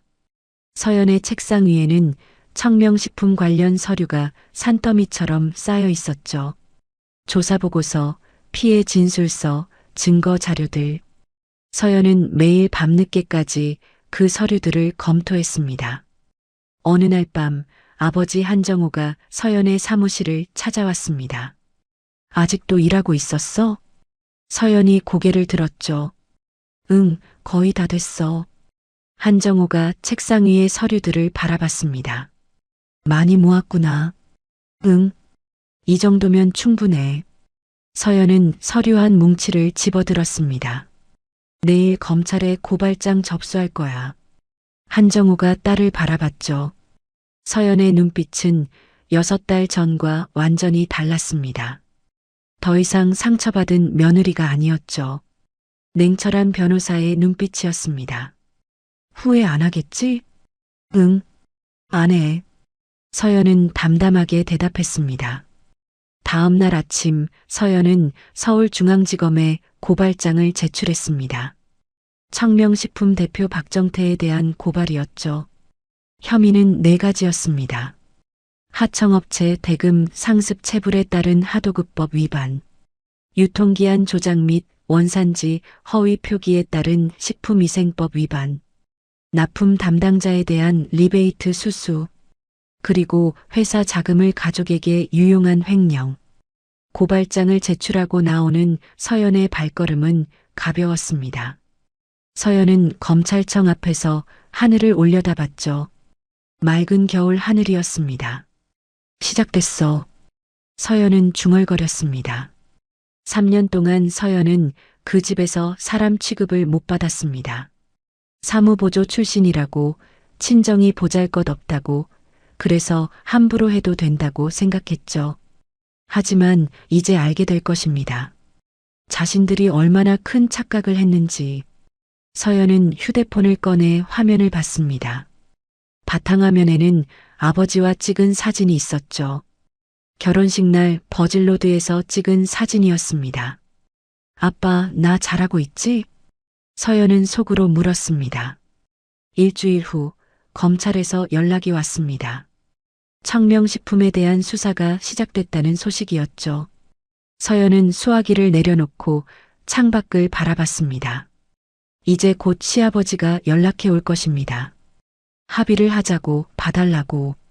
그 전화가 오면 서연은 한마디만 할 생각이었죠. 한결법률로 오세요. 제가 직접 만나드릴게요. 서연의 입가에 차가운 미소가 떠올랐습니다. 폭풍은 조용히 그러나 확실하게 다가오고 있었습니다. 검찰 수사가 시작되자 청명식품은 발칵 뒤집혔습니다. 수사관들이 회사에 들이닥쳤죠. 서류를 압수하고 직원들을 조사하고 회계장부를 샅샅이 뒤졌습니다. 회사 안은 그야말로 아수라장이었습니다. 시아버지 박정태는 처음에는 대수롭지 않게 여겼습니다. 사업을 하다 보면 이런 일쯤은 있을 수 있다고 생각했죠. 변호사 몇 명 고용하면 해결될 거라고요. 하지만 상황은 생각보다 심각했습니다. 혐의가 한두 가지가 아니었거든요. 하청업체 대금 체불, 식품위생법 위반, 리베이트 수수, 그리고 횡령까지. 증거가 너무 촘촘하게 준비되어 있었습니다. 마치 누군가 오랜 시간 공들여 모아놓은 것처럼요. 박정태는 불안해지기 시작했습니다. 대체 누가 고발한 거야? 박정태가 변호사에게 물었습니다. 변호사는 난처한 표정으로 대답했죠. 고발인은 하청업체들입니다. 그런데 그 업체들의 법률 대리를 맡은 곳이 문제입니다. 어디? 한결법률입니다. 박정태의 얼굴이 굳어졌습니다. 한결법률. 대한민국 5대 로펌 중 하나. 그런 곳이 왜 작은 하청업체들의 편을 드는 거지? 말도 안 돼. 한결법률이 그런 소송을 맡을 리가 없어. 돈도 안 되는데. 변호사가 고개를 저었습니다. 저도 이상해서 알아봤는데 한결법률에서 직접 피해 업체들을 찾아다녔다고 합니다. 비용도 받지 않고 법률 대리를 자처했다고요. 박정태는 이해할 수 없었습니다. 대형 로펌이 왜 그런 짓을 하는 거지? 뭔가 이상했죠. 하지만 지금은 그걸 따질 때가 아니었습니다. 일단 합의를 시도해봐. 한결법률에 연락해서 만남을 요청해. 며칠 후 박정태는 한결법률 본사를 찾았습니다. 서울 도심 한복판에 우뚝 솟은 40층짜리 빌딩. 박정태는 로비에 들어서며 주눅이 들었습니다. 청명식품 본사와는 비교도 안 되는 규모였거든요. 대리석 바닥에 고급 가구들, 벽에 걸린 현대미술 작품들. 모든 것이 돈과 권력을 말해주고 있었습니다. 안내 데스크 직원이 박정태를 접견실로 안내했습니다. 담당 변호사님이 곧 오실 겁니다. 잠시만 기다려주세요. 박정태는 접견실 소파에 앉았습니다. 가죽 소파는 부드러웠지만 마음은 불안했죠. 손에 땀이 났습니다. 얼마를 불러야 할까? 얼마면 이 일을 덮을 수 있을까? 박정태는 머릿속으로 계산했습니다. 10분쯤 지났을까요? 접견실 문이 열렸습니다. 박정태는 고개를 들었습니다. 그리고 굳어버렸죠. 문 앞에 서 있는 사람은 단정한 정장 차림의 젊은 여자였습니다. 깔끔하게 빗어 올린 머리, 화장기 없는 얼굴, 차분한 눈빛. 그 모습이 어디서 본 것 같았습니다. 아니, 본 적이 있었습니다. 3년 동안 매일 봤죠. 박정태의 얼굴이 사색이 됐습니다. 서연 씨? 서연이었습니다. 설날 밤 쫓아냈던 그 며느리. 아들 준호의 아내였던 여자. 아니, 내가 왜 여기서? 박정태는 말을 잇지 못했습니다. 머릿속이 하얘졌죠. 서연이 왜 한결법률에 있는 거지? 여기서 뭘 하는 거지? 서연은 아무 말 없이 테이블 건너편에 앉았습니다. 그리고 명함 하나를 꺼내 박정태 앞에 밀어놓았죠. 박정태는 떨리는 손으로 명함을 집어들었습니다. 그리고 눈이 휘둥그레졌죠. 한결법률 파트너 변호사 한서연. 이게 무슨... 박정태가 말을 더듬었습니다. 서연은 담담한 표정으로 입을 열었죠. 박정태 씨, 저는 사무보조가 아니었어요. 박정태는 멍하니 서연을 바라봤습니다. 뭐라고? 사무보조가 아니었다고? 그리고 우리 친정은 조그만 무역업이 아니에요. 서연이 접견실 창밖을 가리켰습니다. 창문 너머로 한결법률 로고가 새겨진 건물 외벽이 보였죠. 이 로펌이 우리 친정이에요. 박정태의 입이 떡 벌어졌습니다. 한결법률이 친정? 그 말은 서연이 한결법률 회장의 딸이라는 뜻인가? 말도 안 돼. 박정태가 신음처럼 내뱉었습니다. 왜 말이 안 돼요? 서연이 고개를 살짝 기울이며 물었죠. 3년 동안 같은 집에서 살았잖아요. 그런데 한 번도 물어본 적 없잖아요. 제가 누군지, 뭘 하는 사람인지. 박정태는 할 말을 잃었습니다. 서연의 말이 맞았거든요. 3년 동안 박정태는 며느리에게 관심이 없었습니다. 그냥 아들 시중 드는 사람, 집안일 하는 사람. 그게 전부였죠. 아버님은 저를 사무보조라고 하셨죠. 돈 없는 집에서 온 불쌍한 며느리라고 생각하셨고요. 서연의 목소리는 차분했습니다.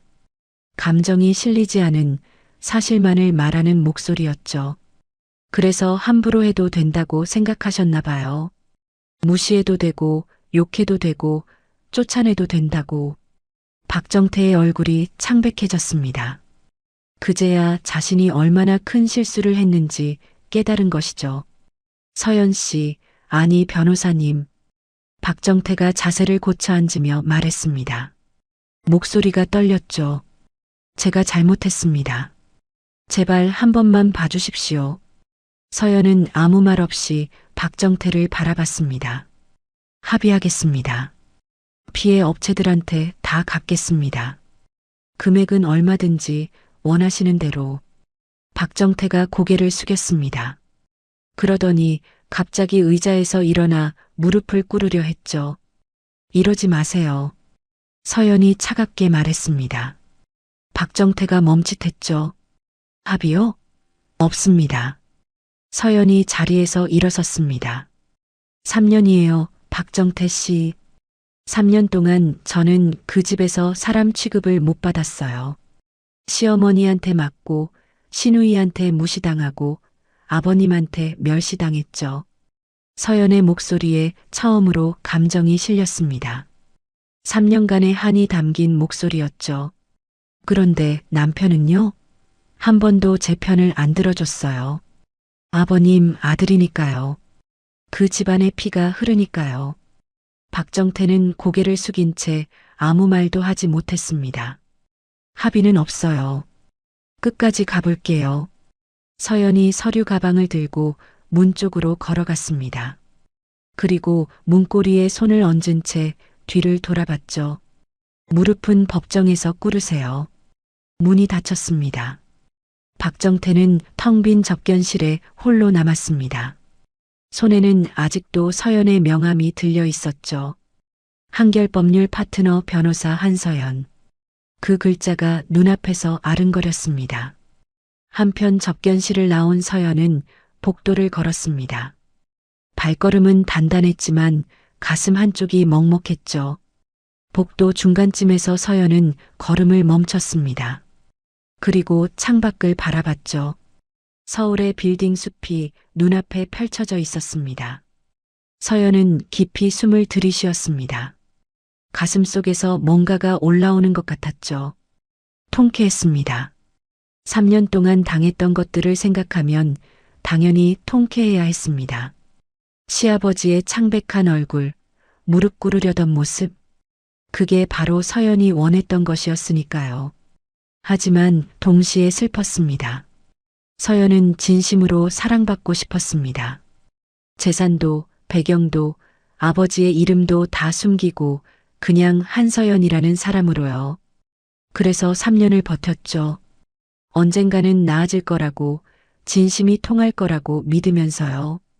하지만 그건 착각이었습니다. 처음부터 그 사람들에게 서연은 사람이 아니었죠. 직업으로, 재산으로, 쓸모로만 판단했습니다. 서연이 누구인지는 관심도 없었어요. 서연의 눈가가 살짝 붉어졌습니다. 결국 사랑은 없었던 거구나. 서연은 속으로 중얼거렸습니다. 눈물이 날 것 같았지만 꾹 참았죠. 여기서 울면 안 됐습니다. 아직 끝나지 않았으니까요. 서연은 눈가를 손등으로 훔쳤습니다. 그리고 다시 걸음을 옮겼죠. 사무실로 돌아온 서연은 책상에 앉아 다음 일정을 확인했습니다. 이제 재판 준비를 해야 했죠. 증인 확보, 증거 정리, 변론 준비. 할 일이 산더미였습니다. 서연은 컴퓨터를 켰습니다. 화면에 청명식품 사건 파일이 떴죠. 그때 사무실 문이 노크됐습니다. 들어오세요. 문이 열리고 아버지 한정우가 들어왔습니다. 방금 들었어. 박정태가 왔다 갔다면서? 서연이 고개를 끄덕였죠. 응. 합의하자고 했어. 뭐라고 했어? 거절했어. 한정우가 딸의 얼굴을 바라봤습니다. 서연의 눈가가 조금 붉어져 있었죠. 서연아, 괜찮아? 서연은 잠시 말이 없었습니다. 그리고 작게 웃으며 대답했죠. 응, 괜찮아. 이제 진짜 끝내야지. 한정우는 딸의 어깨를 가볍게 토닥여줬습니다. 아무 말 없이요. 그게 지금 딸에게 필요한 전부라는 걸 알았으니까요. 서연은 다시 화면을 바라봤습니다. 재판은 한 달 후로 예정되어 있었죠. 이제 정말 끝을 향해 가고 있었습니다. 드디어 재판 날이 밝았습니다. 서울중앙지방법원 제3형사부 법정. 아침 10시 방청석은 사람들로 가득 찼습니다. 기자들도 여럿 보였죠. 청명식품 비리 사건은 이미 언론에서 크게 다뤄지고 있었거든요. 서연은 피해 업체 대리인석에 앉았습니다. 단정한 검은 정장에 깔끔하게 빗어넘긴 머리. 긴장된 표정은 없었죠. 오히려 담담했습니다. 이 순간을 위해 1년 넘게 준비해 왔으니까요. 피고인석에는 박정태가 앉아 있었습니다. 한 달 전 한결법률에서 만났을 때보다 훨씬 초라해 보였죠. 얼굴은 헬쑥했고 눈 밑에는 다크서클이 짙게 내려앉아 있었습니다. 방청석 맨 앞줄에는 시어머니 순자가 앉아 있었습니다. 여전히 화려한 옷차림이었지만 표정은 굳어 있었죠. 그 옆에는 시누이 수진이 앉아 있었습니다. 수진의 얼굴은 하얗게 질려 있었죠. 개정합니다. 법원 직원의 목소리가 울렸습니다. 모두 일어섰다가 다시 앉았죠. 판사가 서류를 넘기며 말했습니다. 피고인 박정태에 대한 하도급 거래 공정화에 관한 법률 위반, 식품위생법 위반, 배임수재, 업무상 횡령 사건 공판을 시작하겠습니다. 검사가 일어나 기소 내용을 읽어 내려갔습니다. 피고인 박정태는 청명식품 대표이사로 재직하면서 지난 10년간 하청업체 23곳에 납품 대금 총 42억 원을 상습적으로 지연 지급했습니다. 서연은 묵묵히 듣고 있었습니다. 또한 피고인은 유통기한이 임박한 제품의 라벨을 교체하여 제출하고 중국산 원재료를 국내산으로 허위 표기하여 소비자를 기망했습니다. 방청석에서 술렁거리는 소리가 났죠. 피고인은 대형마트 납품 담당자들에게 총 5억 원 상당의 리베이트를 제공했으며 회사 자금 3억 2천만 원을 가족의 개인 용도로 유용했습니다. 기소 내용 낭독이 끝나자 증인 신문이 시작됐습니다. 첫 번째 증인은 피해 하청업체 대표였습니다. 50대 후반의 남자였죠. 증인석에 선 그는 손을 떨고 있었습니다. 증인, 청명식품과 거래하면서 어떤 피해를 입으셨습니까? 검사가 물었습니다. 남자는 떨리는 목소리로 대답했죠. 10년 넘게 거래했는데 대금을 제때 받은 적이 거의 없습니다. 평균 6개월에서 1년씩 밀렸어요. 항의는 해보셨습니까? 했죠. 그랬더니 거래 끊겠다고 협박했습니다. 우리 같은 작은 업체는 큰 회사 눈밖에 나면 끝이에요. 참을 수밖에 없었습니다. 남자의 눈에 눈물이 고였죠.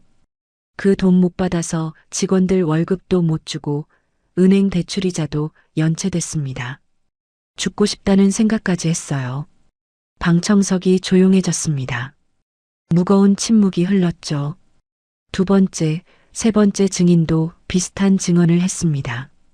대금 체불, 협박, 일방적인 단가인하. 청명식품이 하청업체들에게 저지른 갑질의 기록이었죠. 서연은 증인들의 이야기를 들으며 가슴이 먹먹해졌습니다. 3년 동안 그 집에서 살면서 이런 일이 벌어지고 있는 줄 몰랐거든요. 시아버지가 이렇게까지 나쁜 사람인 줄은 정말 몰랐습니다. 다음으로 횡령 관련 증거가 제출됐습니다. 검사가 스크린에 자료를 띄웠죠. 법인카드 사용 내역이었습니다. 이 내역을 보시면 피고인의 딸 박수진 명의로 명품 가방, 의류, 해외여행 경비가 결제되어 있습니다. 총액이 3억 2천만 원입니다. 방청석에서 웅성거리는 소리가 났습니다. 수진의 얼굴이 더욱 창백해졌죠. 이건 회사 업무와 전혀 관련 없는 개인 지출입니다. 명백한 횡령입니다. 그때 방청석에서 고함이 터져 나왔습니다. 이게 다 그 여자 때문이야. 시어머니 순자였습니다. 순자가 벌떡 일어나 서연을 손가락질했죠. 저것 때문이야. 저 며느리가 우리 집안을 망친 거라고. 법정이 소란스러워졌습니다. 판사가 의사봉을 두드렸죠. 방청객은 정숙하십시오. 하지만 순자는 멈추지 않았습니다. 저건 사기꾼이에요. 우리 집에 들어와서 다 빼먹고 이제 이러는 거라고. 퇴정시키세요.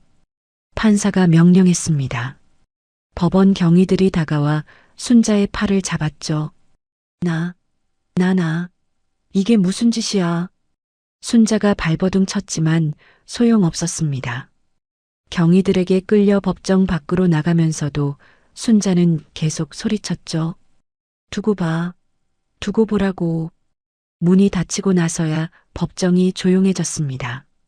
서연은 그 소란 속에서도 표정 하나 변하지 않았습니다. 3년 동안 그보다 더한 욕을 들어왔으니까요. 이제는 아무렇지도 않았습니다. 재판은 계속됐습니다.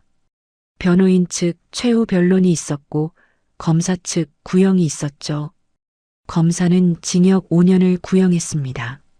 마지막으로 피고인 최후 진술이 있었습니다. 박정태가 비틀거리며 일어섰습니다. 그리고 떨리는 목소리로 말했죠. 재판장님, 제가 잘못했습니다. 한 번만 봐주십시오. 다시는 이런 일 없도록 하겠습니다. 제발 한 번만요. 판사는 무표정하게 서류를 정리했습니다. 최후 진술을 마치겠습니다. 선고 공판은 일주일 후 같은 시간에 있겠습니다. 패정합니다. 재판이 끝났습니다. 서연이 법정을 나서려는데 누군가 다가왔습니다. 돌아보니 남편이었던 준호가 서 있었죠. 3년 만에 제대로 마주하는 얼굴이었습니다. 준호도 많이 초라해져 있었습니다. 살이 빠지고 눈 밑에 그늘이 져 있었죠. 서연아. 준호가 조심스럽게 불렀습니다. 서연은 아무 말 없이 준호를 바라봤죠. 미안해. 정말 미안해. 그때 내가 널 지켜줬어야 했는데. 준호의 목소리가 떨렸습니다. 한 번만 봐줘. 제발. 다시 시작할 수 있잖아. 서연은 한참 동안 준호를 바라봤습니다. 한때 사랑했던 사람이었죠. 이 사람한테 사랑받고 싶어서 3년을 버텼습니다. 하지만 지금 서연의 가슴에는 아무것도 남아있지 않았습니다. 준호 씨. 서연이 차분하게 입을 열었습니다. 3년 동안 당신이 나한테 해준 말 기억나요? 준호가 입술을 달싹였습니다. 조금만 참아. 그랬잖아요. 서연의 목소리는 담담했습니다. 이제 제가 해드릴게요. 조금만 참으세요. 곧 끝나니까. 서연은 그 말을 남기고 돌아섰습니다. 뒤에서 준호가 뭐라고 부르는 것 같았지만 돌아보지 않았죠. 일주일 후 선고 공판이 열렸습니다. 법정은 다시 사람들로 가득 찼습니다. 박정태는 피고인석에서 고개를 숙이고 있었죠. 방청석에는 순자 대신 수진만 앉아 있었습니다. 지난번 퇴정당한 후 순자는 법정 출입이 금지됐거든요. 판사가 선고문을 읽기 시작했습니다. 피고인 박정태를 징역 3년에 처한다. 법정이 술렁거렸습니다. 피고인은 오랜 기간에 걸쳐 하청업체들에게 상습적으로 갑질을 행했고 식품 안전을 위협하는 불법 행위를 저질렀으며 회사 자금을 사적으로 유용했다. 피해 규모와 죄질에 비추어 실형이 불가피하다. 박정태가 비틀거렸습니다. 옆에 있던 변호사가 부축했죠. 판사가 말을 이었습니다. 또한 청명식품에 대해 영업정지 6개월 및 과징금 50억 원을 부과한다. 끝이었습니다. 서연은 자리에서 일어났습니다. 그리고 천천히 법정 밖으로 걸어 나왔죠. 복도를 지나 법원 현관을 나섰습니다. 바깥은 맑은 날씨였죠. 파란 하늘에 흰 구름이 떠가고 있었습니다. 서연은 하늘을 올려다봤습니다. 끝났다. 서연이 중얼거렸습니다. 1년 반이었습니다. 그날 밤 쫓겨난 후 아버지에게 전화하고 한결법률에 복귀하고 증거를 모으고 고발장을 제출하고 재판을 준비하고 그 모든 시간이 오늘을 위한 것이었죠. 이겼습니다. 서연이 이긴 것입니다. 하지만 이상하게도 시원하지만은 않았습니다. 서연은 법원 계단에 앉았습니다. 지나가는 사람들이 쳐다봤지만 신경 쓰지 않았죠. 3년이었습니다. 서연은 3년 동안 진심으로 사랑받고 싶었습니다. 재산도 배경도 아버지의 이름도 다 숨기고 그냥 한서연으로서요. 하지만 결국 사랑은 없었습니다. 시어머니는 서연을 며느리가 아니라 하녀로 봤죠. 시아버지는 아예 관심도 없었고요. 시누이는 비웃음거리로 삼았습니다. 남편은 한 번도 지켜주지 못했죠. 서연이 누구인지 어떤 사람인지 알려고 한 사람은 아무도 없었습니다. 서연의 눈에서 눈물이 한 방울 흘러내렸습니다. 이긴 건데 왜 이렇게 허무할까? 서연은 속으로 물었습니다. 아마도 이 재판은 복수이면서 동시에 확인이었던 것 같습니다. 그 사람들에게 서연의 진심은 처음부터 아무 의미가 없었다는 확인. 3년간의 노력이 헛된 것이었다는 확인. 서연은 눈물을 훔쳤습니다. 그리고 천천히 일어섰죠. 이제 진짜 끝이야. 서연은 하늘을 다시 한번 올려다봤습니다. 엄마, 나 이제 괜찮아질 것 같아요. 서연은 속으로 중얼거렸습니다. 한 장이 끝났습니다. 이제 새로운 장을 시작할 때였죠. 서연은 법원 계단을 내려갔습니다. 앞으로 나아가기 위해서요.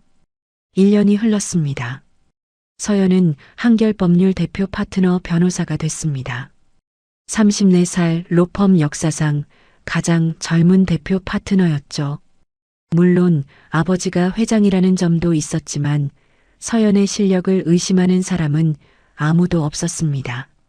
청명식품 사건을 완벽하게 마무리한 것이 증명이었으니까요. 서연의 일상은 바빠졌습니다. 아침 8시에 출근해서 밤 9시에 퇴근하는 날이 대부분이었죠. 하지만 힘들지 않았습니다. 자신이 좋아하는 일을 하고 있었으니까요. 그 사이 시댁 사람들의 삶은 완전히 달라져 있었습니다. 시아버지 박정태는 교도소에 수감 중이었습니다. 징역 3년형을 받았으니 앞으로 2년은 더 있어야 했죠. 한때 중견기업 대표였던 사람이 이제는 죄수 번호를 달고 있었습니다. 청명식품은 완전히 폐업했습니다. 과징금 50억 원의 영업정지까지 당하고 나니 회생이 불가능했죠. 거래처들은 모두 등을 돌렸고 직원들은 뿔뿔이 흩어졌습니다. 30년 넘게 이어온 회사가 한순간에 무너진 것입니다. 시어머니 순자는 아파트에서 쫓겨났습니다. 회사가 망하고 남편이 감옥에 가자 채권자들이 몰려왔죠. 집과 차 가지고 있던 명품들까지 모두 압류당했습니다. 지금은 서울 외곽의 작은 월세방에서 살고 있었죠. 시누이 수지는 취직을 못했습니다. 청명식품 비리 사건이 크게 보도되면서 박수진이라는 이름은 어디에도 쓸 수가 없었죠. 아버지 회사 돈으로 명품을 산 것이 뉴스에 나왔으니까요. 지금은 편의점에서 아르바이트를 하고 있었습니다. 남편이었던 준호는 지방 중소기업에 겨우 취직했습니다. 서울에서는 받아주는 곳이 없었거든요. 청명식품 전무라는 경력이 이제는 독이 된 것이죠. 월급은 전의 3분의 1도 안 됐습니다. 서연은 그 소식들을 간간히 들었습니다. 하지만 특별한 감정은 없었죠. 안타깝지도 통쾌하지도 않았습니다. 그냥 그런가 보다 싶었습니다. 서연에게 그 사람들은 이제 남이었으니까요. 어느 날 저녁이었습니다. 서연은 야근을 마치고 로펌 복도를 걷고 있었죠. 시간은 밤 9시가 넘었습니다. 복도에는 사람이 거의 없었죠. 그때 복도 끝에서 누군가 바닥을 닦고 있는 게 보였습니다. 청소복을 입은 여자였죠.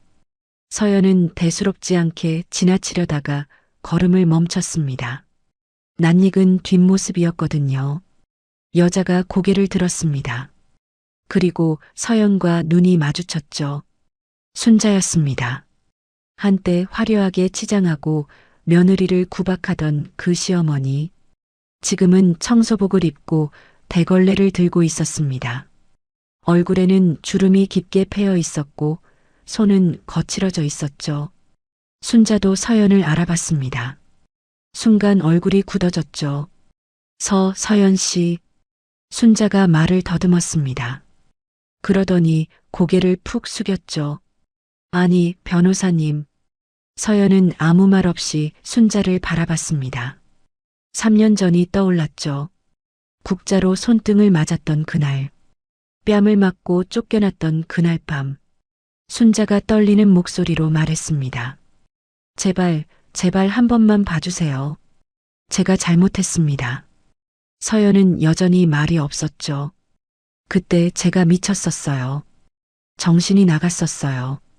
제발. 순자의 눈에서 눈물이 흘러내렸습니다. 대걸레를 놓고 두 손을 모았죠. 서연은 한참 동안 순자를 바라봤습니다. 그리고 천천히 입을 열었죠. 최순자 씨. 순자가 고개를 들었습니다. 그때 저한테 하셨던 말 기억나세요?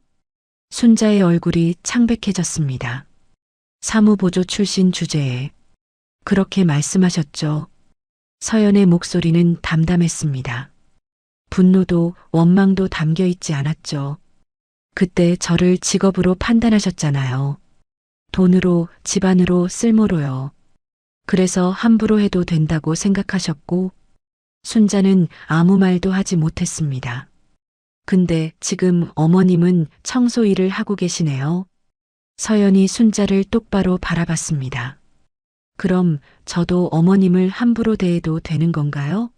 어머님 논리대로라면요. 순자의 얼굴이 일그러졌습니다. 할 말이 없었죠. 자신이 했던 말이 부메랑이 되어 돌아온 것이니까요. 서연은 한숨을 내쉬었습니다. 그리고 부드러운 목소리로 말했죠. 사람의 가치는 직업이 아니에요. 돈도 아니고 집안도 아니에요. 순자가 고개를 들어 서연을 바라봤습니다. 마음이에요. 그 사람이 어떤 마음을 가졌는지, 어떻게 살아가는지, 그게 그 사람의 가치예요. 서연은 잠시 말을 멈췄습니다. 그리고 덧붙였죠. 이제라도 아셨으면 좋겠어요. 서연은 돌아섰습니다. 그리고 복도를 걸어갔죠. 뒤에서 순자의 흐느끼는 소리가 들렸지만 돌아보지 않았습니다. 로펌 로비에 내려오니 아버지 한정우가 기다리고 있었습니다. 코트를 입고 서 있는 모습이 든든해 보였죠. 아빠, 왜 여기까지 왔어? 서연이 물었습니다. 한정우가 웃으며 대답했죠. 오늘 저녁 같이 먹자고 했잖아. 데리러 온 거야. 아, 맞다. 서연이 이마를 짚었습니다. 바빠서 깜빡했거든요. 그리고 오늘 엄마 산소에도 가자. 오랜만에 같이 가는 거잖아. 서연의 얼굴에 미소가 번졌습니다. 응, 좋아. 두 사람은 나란히 로펌을 나섰습니다. 밤 공기가 차가웠지만 상쾌했죠. 아빠, 차 어디 세워뒀어? 서연이 물었습니다. 한정우가 고개를 저었죠. 오늘은 차 안 가져왔어. 왜? 버스 타고 가자. 엄마가 좋아하셨던 그 길로. 서연은 아버지를 바라봤습니다. 어머니가 살아계셨을 때 가족들은 종종 버스를 타고 나들이를 갔었죠. 어머니가 버스 창밖 풍경 보는 걸 좋아하셨거든요. 그래, 좋아. 서연이 웃으며 대답했습니다. 버스 정류장까지 걸어가는 길, 서연은 아버지 팔짱을 꼈습니다. 한정우가 살짝 놀란 표정을 지었죠. 왜 팔짱 끼면 안 돼? 아니, 좋지. 한정우가 환하게 웃었습니다. 버스가 왔습니다. 두 사람은 나란히 올라타 창가 자리에 앉았죠. 버스가 천천히 출발했습니다. 창밖으로 서울의 야경이 흘러갔습니다. 반짝이는 불빛들, 지나가는 사람들, 달리는 차들. 서연은 그 풍경을 바라보며 생각에 잠겼죠. 4년 전이었습니다. 서연은 사랑받고 싶었습니다. 재산도, 배경도, 아버지의 이름도 다 숨기고 그냥 한서연으로서요. 그래서 결혼을 했고 3년을 버텼습니다. 하지만 그건 착각이었죠. 그 사람들에게 서연은 처음부터 사람이 아니었습니다. 그래도 후회하지 않았습니다. 그 시간이 있었기에 지금의 서연이 있는 것이니까요. 진짜 사랑이 무엇인지, 진짜 가족이 무엇인지 알게 됐으니까요. 서연은 옆에 앉은 아버지를 바라봤습니다. 한정우는 창밖을 보며 무언가 생각하고 있었죠. 아빠, 응? 고마워. 한정우가 딸을 바라봤습니다. 뭐가? 그냥 아빠여서 고마워. 한정우의 눈가가 촉촉해졌습니다. 아무 말 없이 딸의 손을 꼭 잡아줬죠. 버스가 도시 외곽으로 접어들었습니다. 불빛이 줄어들고 어둠 속에 달빛이 내려앉았죠. 서쪽 하늘에는 노을이 지고 있었습니다. 붉은빛과 주황빛이 어우러진 따뜻한 하늘이었죠. 서연은 창밖을 바라보며 속으로 중얼거렸습니다. 엄마, 나 이제 괜찮아요. 3년 동안 힘들었어요. 사랑받고 싶어서 참고 또 참았는데 결국 그건 사랑이 아니었어요. 하지만 이제 알았어요. 진짜 나를 사랑해주는 사람이 누군지. 서연은 아버지의 손을 꼭 잡았습니다. 처음부터 곁에 있었어요. 아빠가 언제든 힘들면 데리러 간다고 했던 사람. 정말로 데리러 온 사람. 아무 조건 없이 나를 사랑해주는 사람. 버스 창밖으로 노을빛이 쏟아져 들어왔습니다. 따뜻한 빛이 두 사람의 얼굴을 물들였죠. 서연은 눈을 감았습니다. 그리고 미소 지었죠. 이제 괜찮아요. 진짜 괜찮아요. 버스는 노을 속으로 천천히 달려갔습니다. 아버지와 딸 두 사람을 태우고요. 새로운 아침이 밝아오고 있었습니다. 오늘 이야기가 마음의 작은 울림으로라도 남았다면 가끔 이곳에 다시 들러주셔도 좋겠습니다. 여유가 되신다면 사연의 주인공에게 따뜻한 한 줄 남겨주세요. 그 마음이 누군가의 내일을 버티게 해줄지도 모릅니다. 당신의 오늘과 내일을 진심으로 응원합니다. 여기는 실화 보따리였습니다. 감사합니다.